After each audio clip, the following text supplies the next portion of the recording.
교회 여러분, 코로나19의 상황이 점점 더 심각해지고 있습니다. 교회 여러분과 가정에 아무런 어려움이 없기를 바랍니다. 우리는 지금 하나님께 예배 드리려고 이 자리에 나왔습니다. 하나님은 우리와 언제 어디서나 함께 하십니다. 우리의 아픔, 우리의 기쁨, 우리의 모든 것을 아십니다. 그리고 우리의 아픔을 기쁨으로, 기쁨을 희망으로 이끌어 주십니다. 이런 하나님의 사랑을 의지하는 믿음으로 이 자리에 나왔습니다. 이런 하나님께 우리 모두 진정으로 마음을 모아 예배 드립시다. 이 시간 찬송가 5장 2000지간 만물들아를 불러 하나님께 찬양을 올립시다.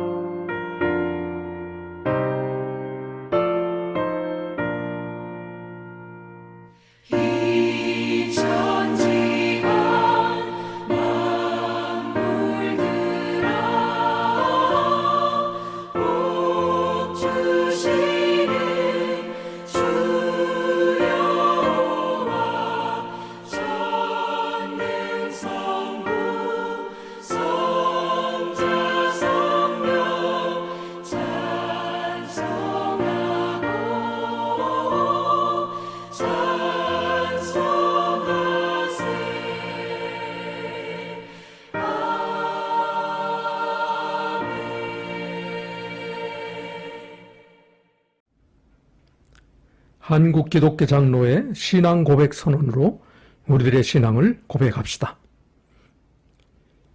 우리는 성서가 증언하는 창조주 하나님을 믿습니다.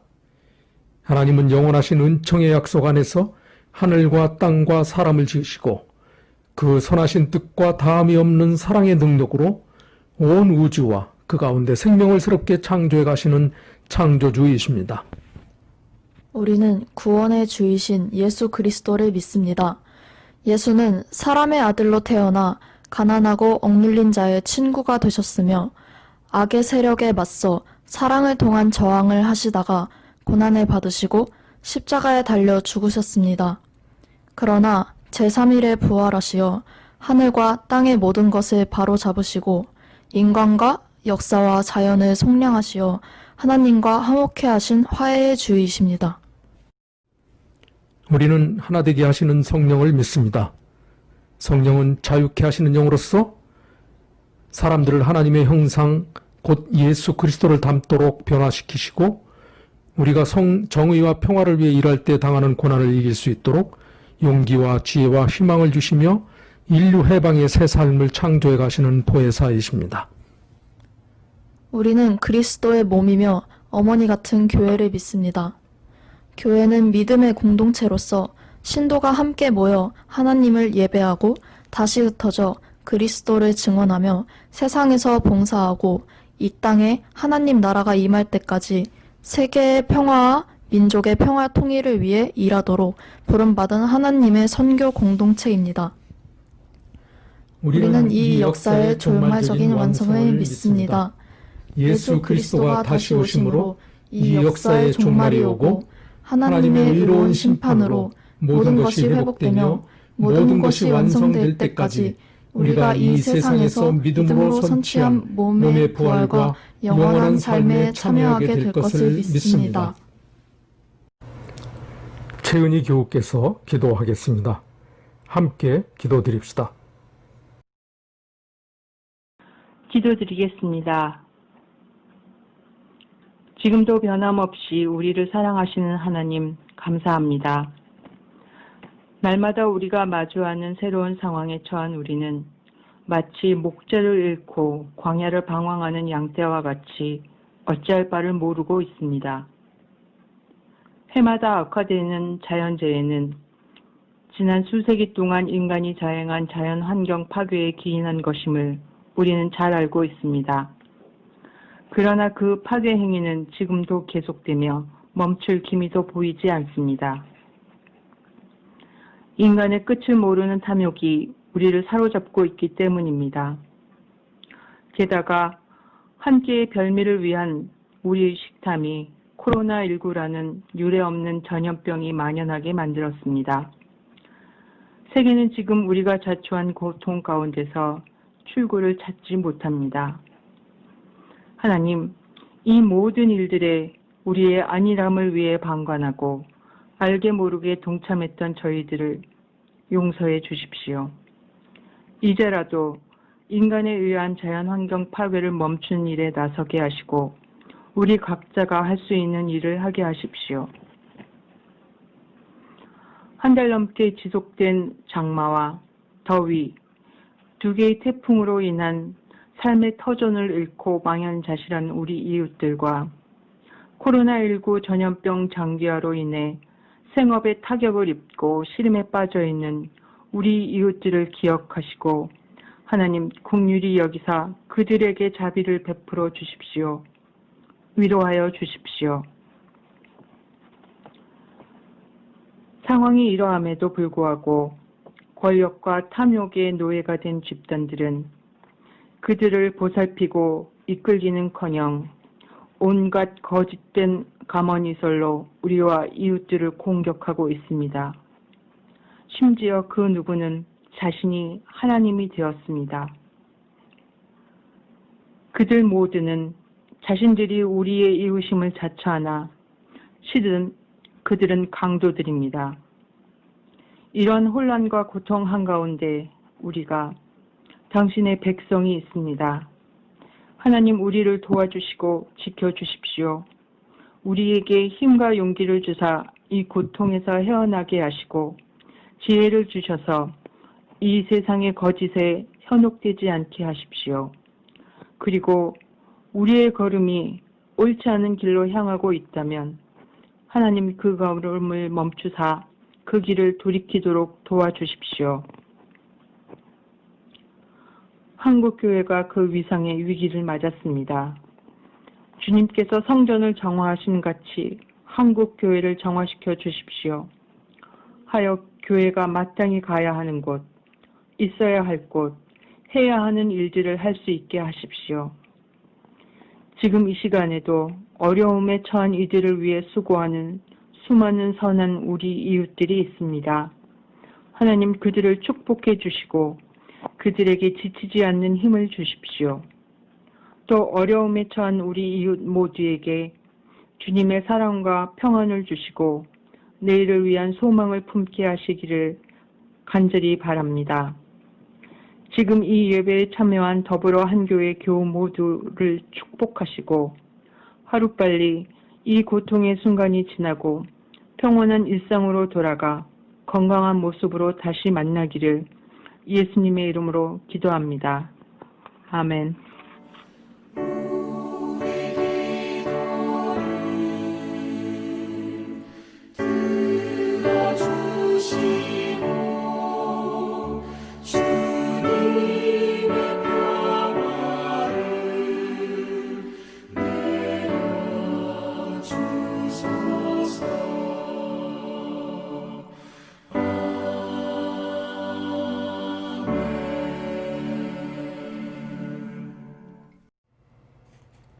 찬송가 255장 너희 제 흉악하나를 기도하는 마음으로 부릅시다.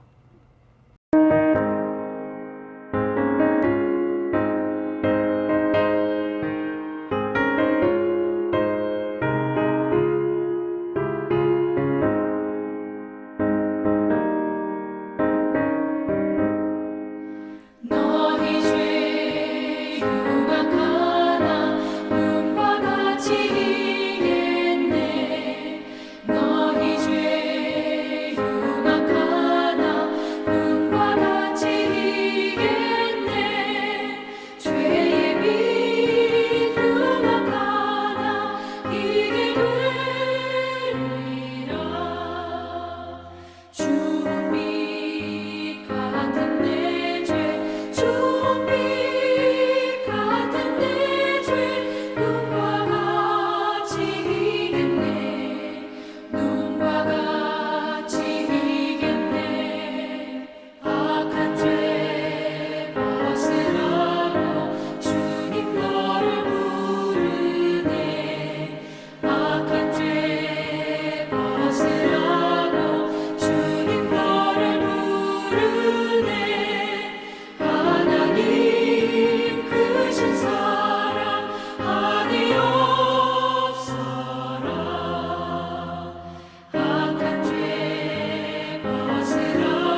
오늘의 성경 말씀은 양준아 교우가 표준 세번역 성경으로 봉독하겠습니다. 오늘의 성경 말씀은 요한복음 5장 1절부터 9절까지입니다. 표준 세번역 성경으로 봉독하겠습니다. 그 뒤에 유대 사람의 명절이 되어서 예수께서 예루살렘으로 올라가셨다. 예루살렘에 있는 양의 문 곁에 히브리 말로 베데자다라는 못이 있는데 거기에는 5개의 행각이 있었다. 이 행각 안에는 눈먼 사람들과 다리 저는 사람들과 중풍병 환자들 등 많은 환자들이 누워 있었다. 그들은 물이 움직이기를 기다리고 있었다. 그것은 때때로 주의 천사가 못에 내려와 물을 휘저어 놓는데 물이 움직일 때에 맨 먼저 들어가는 사람은 무슨 병에 걸렸든지 낫기 때문이다. 거기에는 38년이 된 병자 한 사람이 있었다. 예수께서 누워있는 그 사람을 보시고 또 이미 오랜 세월을 그렇게 보내고 있는 것을 아시고는 낫고 싶으냐 하고 물으셨다. 그 환자는 대답하였다. 선생님, 물이 움직일 때에 나를 들어서 못에다가 넣어주는 사람이 없습니다. 내가 가는 동안에 남들이 나보다 먼저 못으로 들어갑니다. 예수께서 그에게 일어나서 내 자리를 걷어가지고 걸어가거라 하시니 그 사람은 곧 나아서 자리를 걷어가지고 걸어갔다. 그날은 안식일이었다. 찬송가 295장 큰 죄에 빠진 나를 다 같이 부릅시다.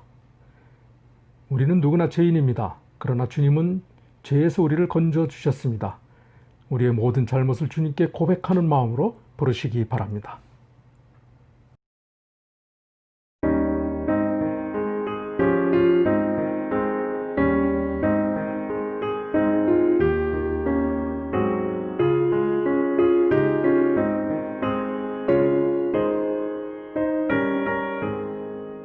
큰 죄에 빠진 나를 주 예수 건지사 그 넓은 품에 다시 품으신 은혜는 저마다보다 깊고 저 하늘보다 높다. 그 사랑 영원토록 나 찬송하리라.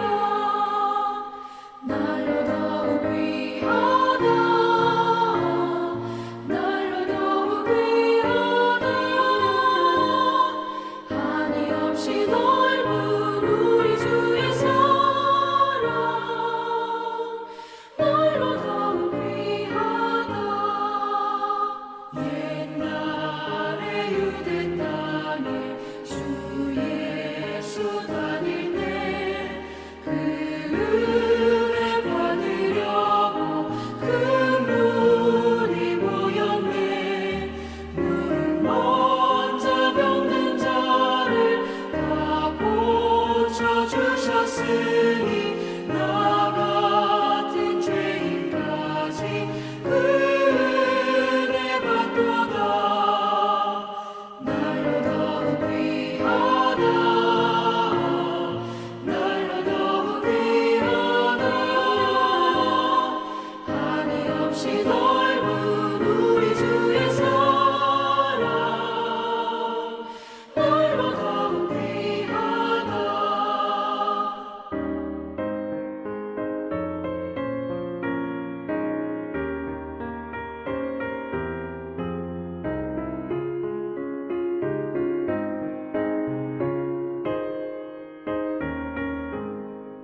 주 크신 사랑으로 만 백성 위하여 그 십자가의 고난 다 받으셨으니 그 속죄 받은 성도 큰 소리 함께 높여 온 천지 울리도록 주 찬송하리.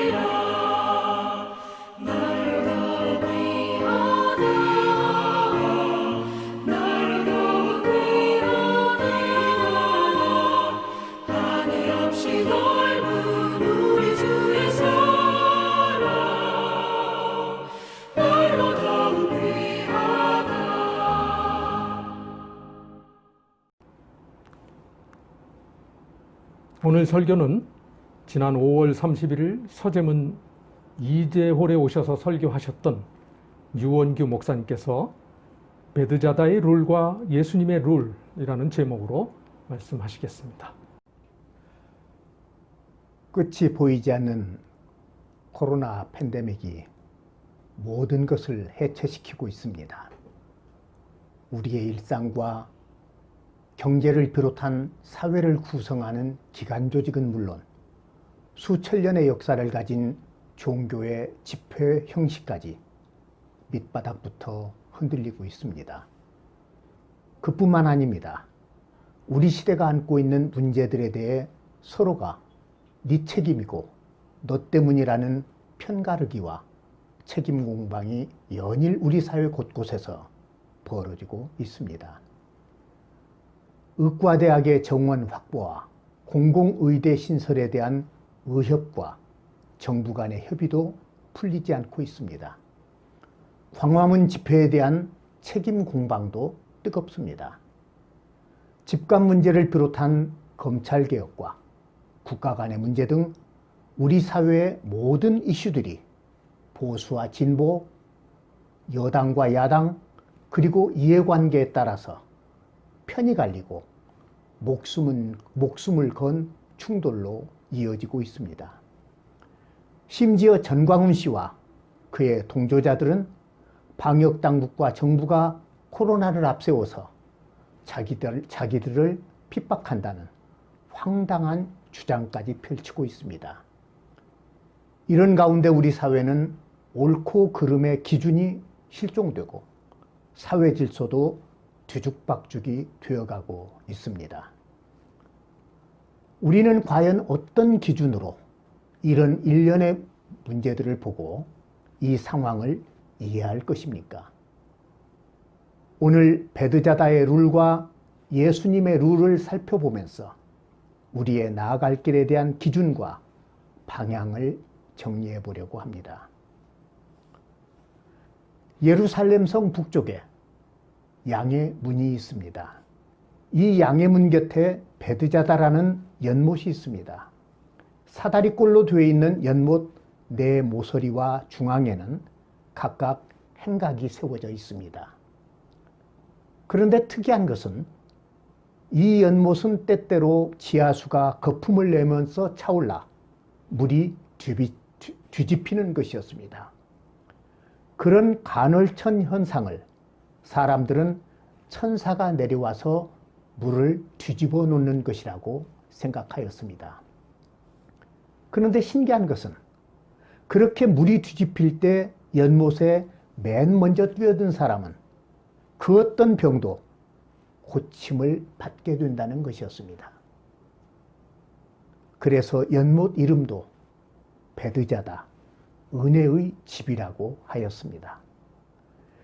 이렇게 행각 다섯이 그림처럼 서 있고 천사가 때때로 내려올 것 같은 평화롭고도 은혜로운 연못. 그러나 그 연못의 현실은 결코 평화롭지도 은혜롭지도 않았습니다. 그곳에는 온갖 병자들이 들끓고 있었습니다. 그런데 안타까운 것은 베드자다에 몰려온 그 많은 병자들이 불행한 처지에 함께 놓여 있는 동료 관계가 결코 아니라는 것입니다. 먼저 연못에 들어가겠다는 치열한 경쟁자 관계일 뿐이었습니다. 그리고 그 경쟁에는 공정성이나 정의나 일반적인 상식이 전혀 통하지 않았습니다. 무한 경쟁과 힘의 논리가 율법처럼 굳어진, 그래서 1등만 살아남는 일종의 드라마에 나오는 스카이 캐슬이었습니다. 이런 베드자다에는 자연스럽게 룰이 생겼습니다. 그것은 물에 먼저 들어갈 수 있는 능력 순으로 서열을 정해주는 룰이었습니다. 그런데 정말 억울한 것은 그 룰의 공정성의 문제입니다. 생각해 보십시오. 어떤 사람이 가장 먼저 물에 들어갈 수 있겠습니까? 동작이 빠른 사람일 것입니다. 그러면 동작이 가장 빠른 사람은 어떤 사람이겠습니까? 중환자가 아니라 병이 가벼운 사람일 것입니다. 그것이 과연 공정한 룰입니까? 심지어 거기에는 병자를 연못에 넣어주는 전문 도우미까지 있었던 것 같습니다.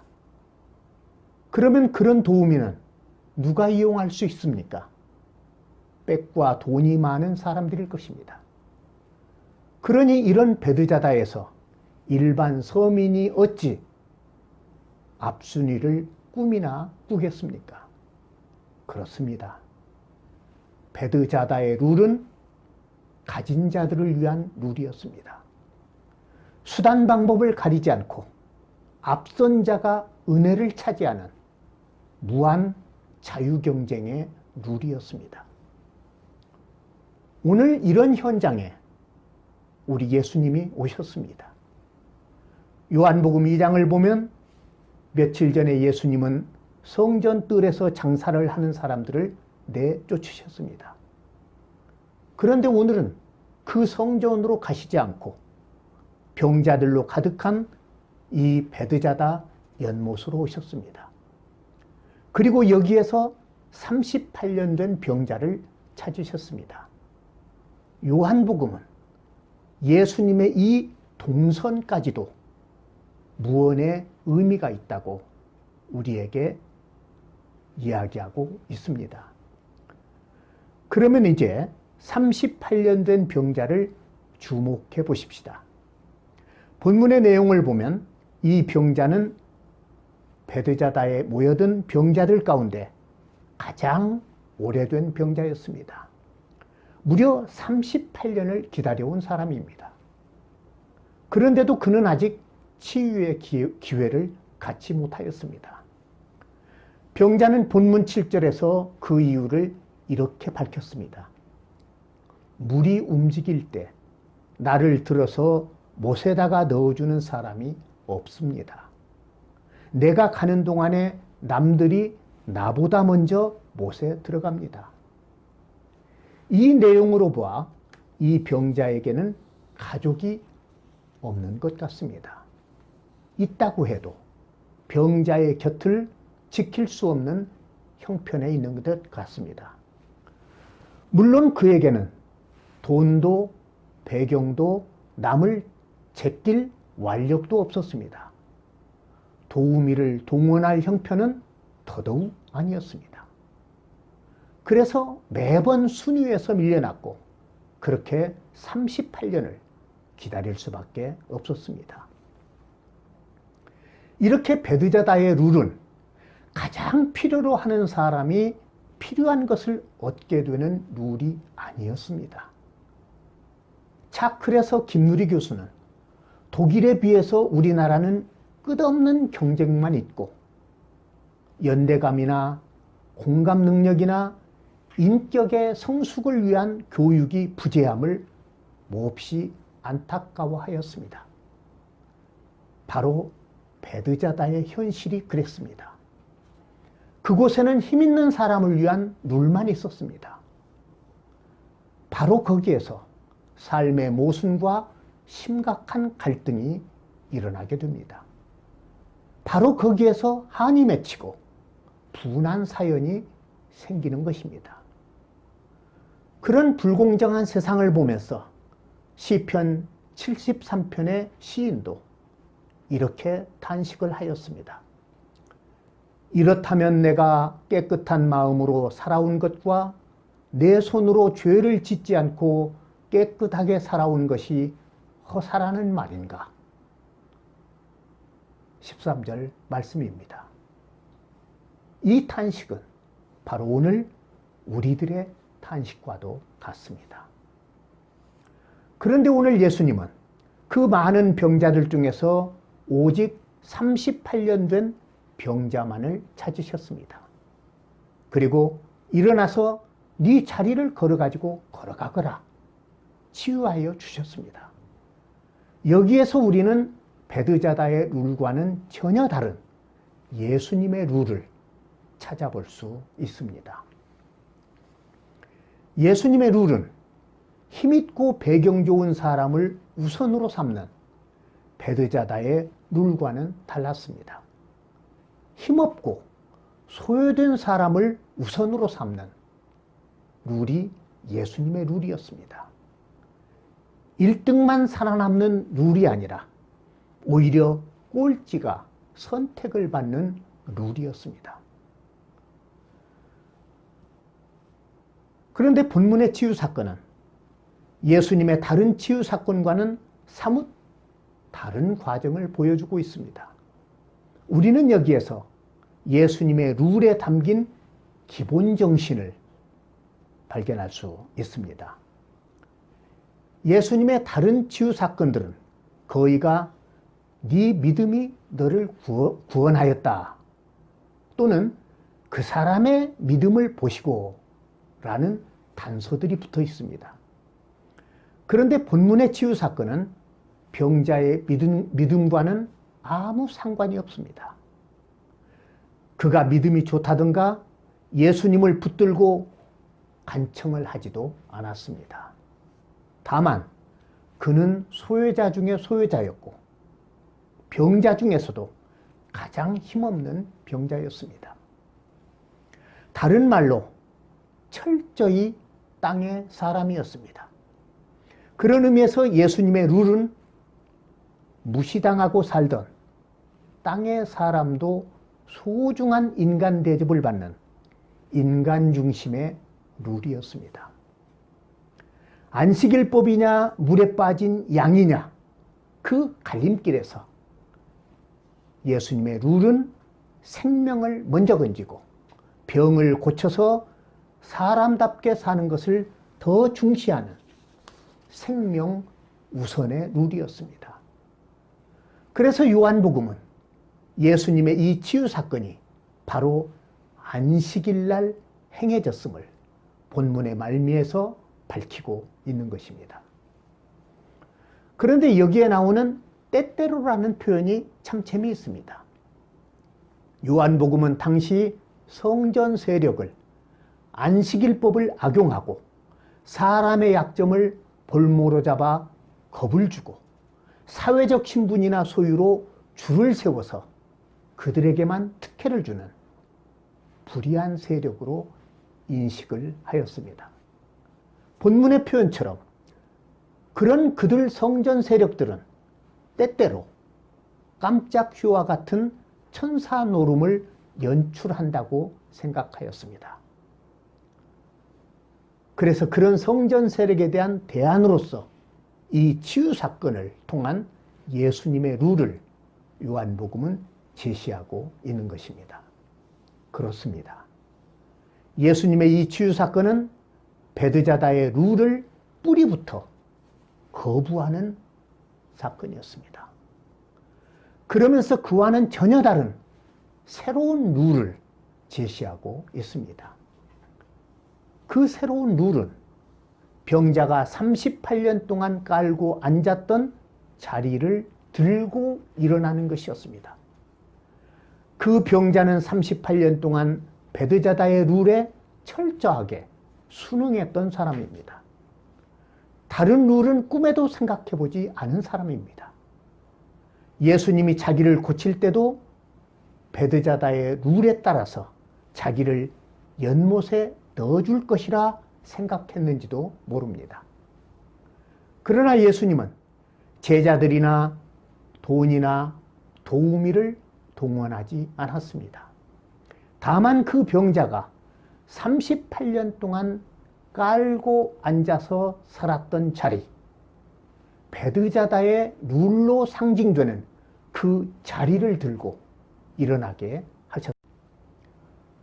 여기에서 일어나 자리를 들고 간다는 말은 남을 밀어내고 그 자리를 내가 꿰차고 앉는 자리 바꿈이 아닙니다. 그런 외형적인 자리 바꿈으로는 구원을 이룰 수 없습니다. 인생이 달라지지 않습니다. 진정한 생의 변화는 예수 그리스도를 지향하는 삶으로의 자리 바꿈. 이것을 통해서만 가능한 것입니다. 그것은 바로 가치관의 혁명입니다. 키 작은 삭개오가 예수님을 만나서 키가 커졌습니까? 아닙니다. 그의 인생관이 바뀐 것입니다. 바울이 예수님을 만나 3번씩이나 기도하면서 원했던 찌르는 가시와 같은 병을 고쳤습니까? 아닙니다. 자신의 아픔을 통해서 민족의 아픔을 보게 된 것입니다. 죄의 사슬에 매여 신음하는 시대의 아픔을 보게 된 것입니다. 지금 우리 사회는 어떻게 하면 내가 먼저 물에 들어가느냐에 치열한 전쟁터가 되었습니다. 사람마다 나라마다 남보다 더 강한 무기를 만들기에 여념이 없습니다. 코로나 백신까지도 그렇습니다. 강대국들이 자국 우선의 무기로 삼으려는 그런 시도가 감지되고 있습니다.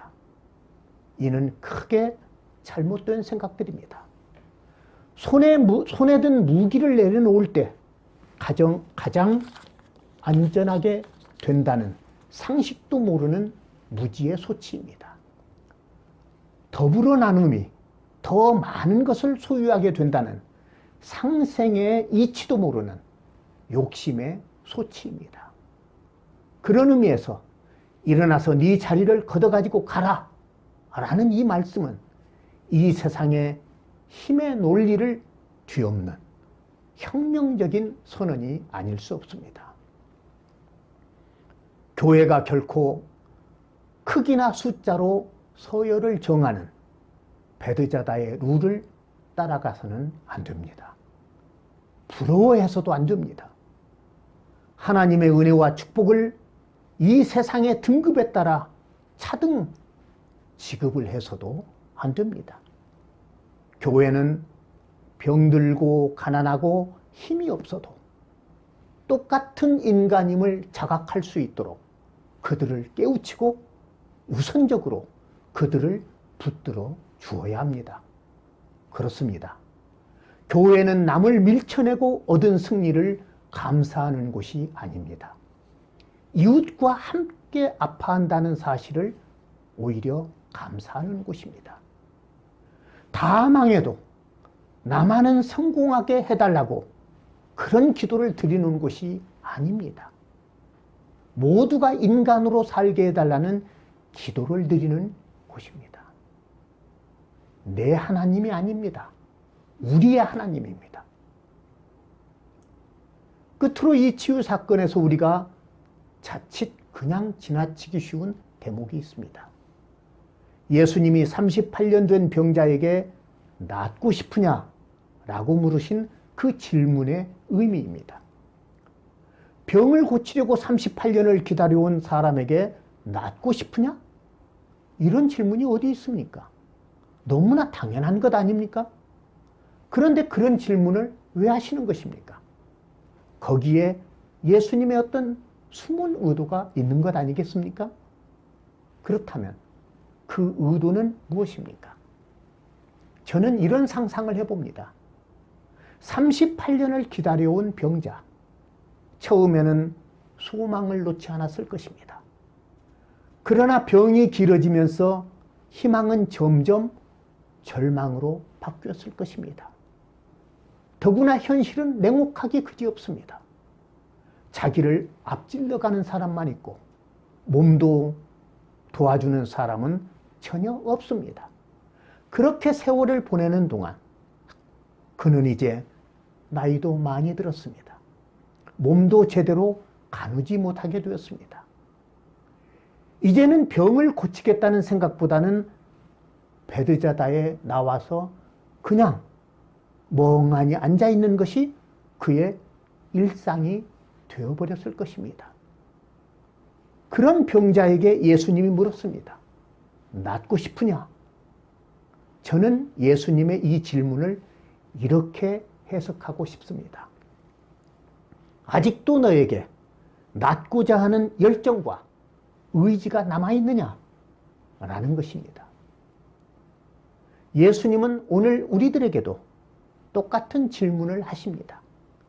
너희에게 아직도 개혁에 대한 의지가 남아있느냐? 그렇습니다. 병자에게 가장 필요한 것이 치유 의지이듯이 새 세상을 위한 개혁에 절대 필요한 것이 변화에 대한 열망과 의지입니다. 그래서 키엘케고르는 절망은 죽음에 이르는 병이라고 말한 것 같습니다. 빅터 프랭클은 자신이 아우슈비츠 죽음의 수용소에서 살아나올 수 있었던 것도 남보다 건강이 좋아서도 능력이 뛰어나서도 아니라 아내가 보고 싶다는 그리움과 삶에 대한 강한 의지 때문이었다고 그렇게 말하고 있습니다.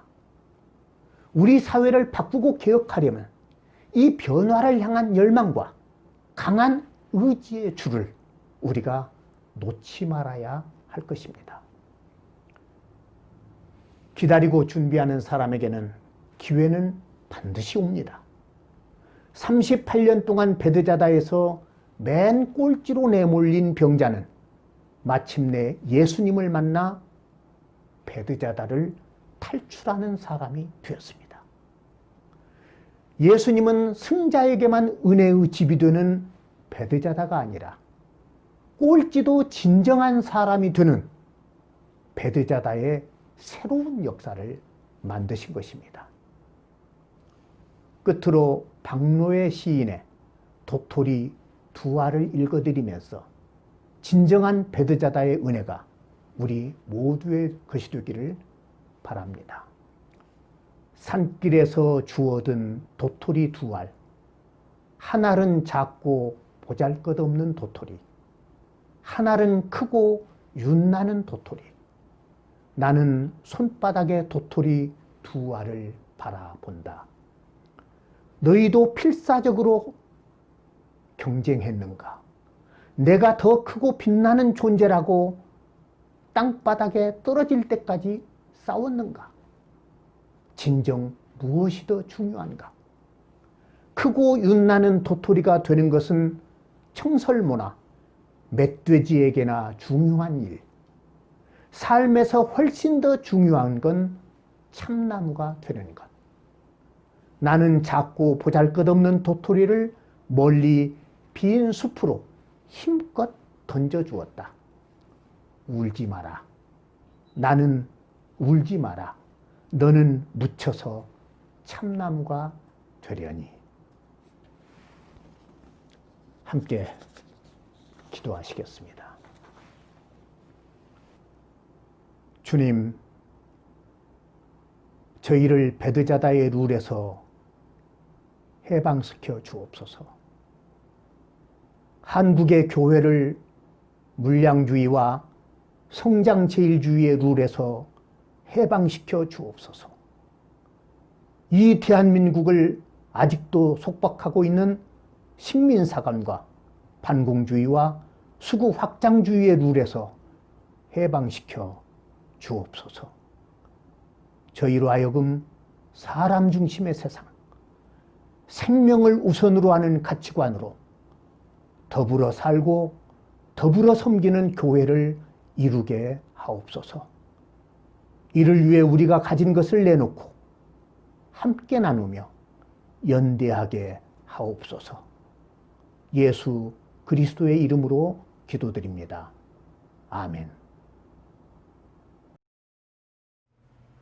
찬송가 288장 예수를 나의 구주 삼고를 부르면서 우리의 믿음을 다집시다.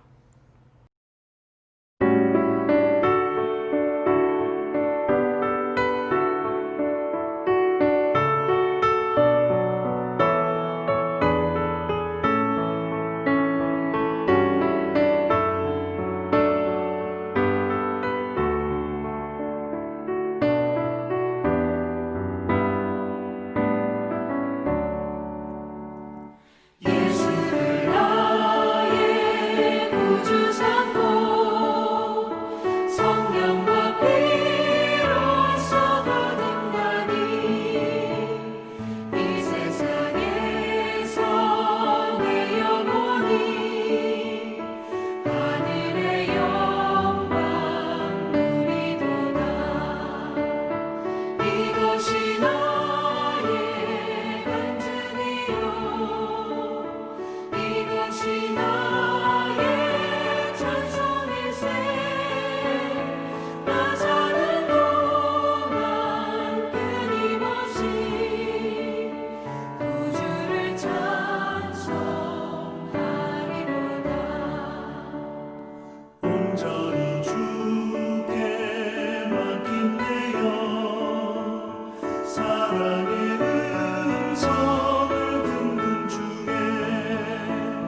천사들 왕래하는 것과 하늘의 영광 보리로다. 이것이 나의 간증이요 이것이 나의 찬송일세. 나 사는 동안 끊임없이 구주를 찬송하리로다.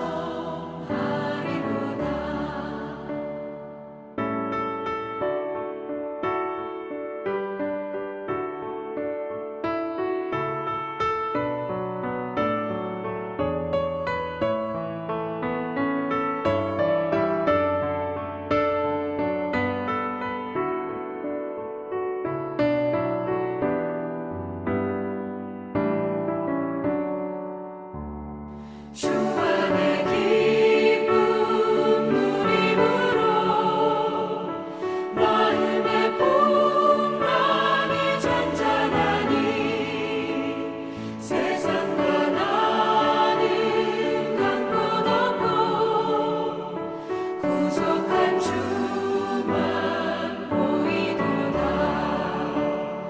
이것이 나의 간증이요 이것이 나의 찬송일세.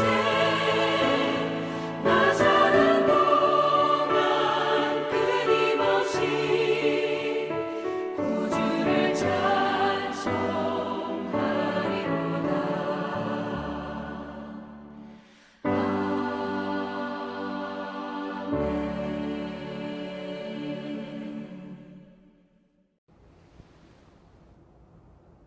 이제는 사람 중심, 생명 우선의 룰로 강자만을 위한 베드자다의 룰을 개혁하시고자 우리를 찾으신 예수 그리스도의 은혜와 코로나의 팬데믹과 극우와 보수가 범람하는 홍수 속에서도 바르게 살려는 이들의 진심 어린 기도와 호소를 외면하지 않으시는 하나님의 사랑과 하나님 까불면 죽는다는 망령된 헛소리로 주님을 욕되게 하는 쭉정이 교회와 묵묵히 그리스도의 증인으로 살고자 하는 알곡의 교회를 역사의 심판이라는 키질로 가려내시는 성령의 도우심이 지금까지의 삶의 방식이 뿌리채 흔들리는 이 엄중한 시절에 더불어 나누고 서로 격려하면서 건강한 신앙인의 삶을 끝까지 지켜내려고 하는 더불어 한교회 가족들과 이 땅의 의로운 백성들에게 늘 함께 머물러 계시옵시기를 축원하옵나이다. 아멘.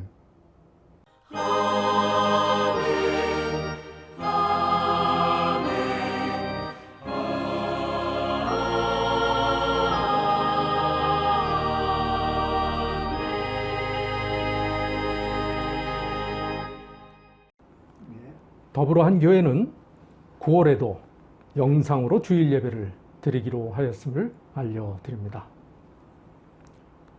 9월 영상 예배 담당 목회자는 첫째 주일에 신경아 목사님, 둘째 주일에 전광희 목사, 셋째 주일에 유경재 목사님, 넷째 주일에는 외부에서 목사님을 모시기로 했습니다. 지난 주일 알려드린 대로 수재민 돕기 성금은 한국기독교교회협의회가 시급히 도와야 할 곳으로 안내하는 곳으로 보내도록 의뢰하였습니다.